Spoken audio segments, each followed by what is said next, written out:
Manhatten Project, originally the nuclear bomb or atomic bomb was designed to be dropped over the Germans, the Nazis. Correct, and that's because of the personal feelings of the scientists themselves. A bulk of them originating in Europe. Guest is Ronn Perea. He's authored a book, and two of the chapters 4 and 5 talk about Trinity Site and the creation of the atomic bomb, right?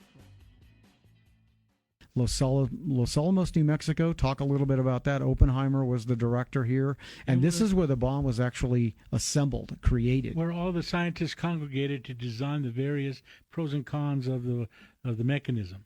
Now, they and Oppenheimer and Leslie Groves had driven around all the entire northern New Mexico looking for a place to build it.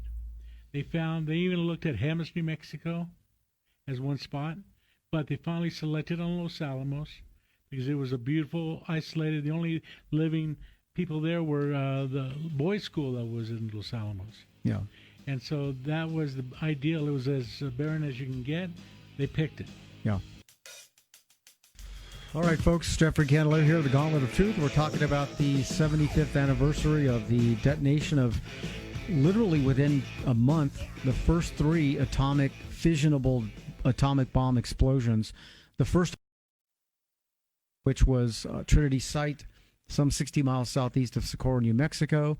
The second 2, of course, were Hiroshima and Nagasaki, resulting in over 100,000 Japanese deaths, not to mention the other nuclear fallout and consequences for generations thereafter.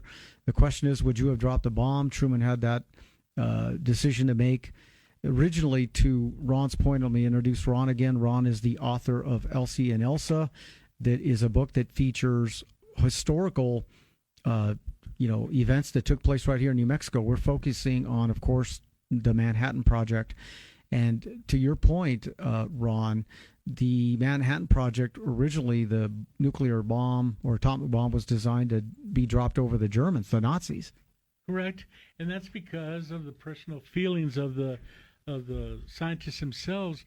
A bulk of them originating in Europe, and they were all escaping Mr. Hitler. And so that was why their feelings were that. And then when they finally got the bomb designed and functionable, it was a month after Germany had surrendered. So when the thought came up of dropping it on Japan, they were hesitant about dropping it on live humans in Japan. Yeah, and keep in mind that the number of resources and people working on the Manhattan Project, it was a colossal endeavor to put this science together.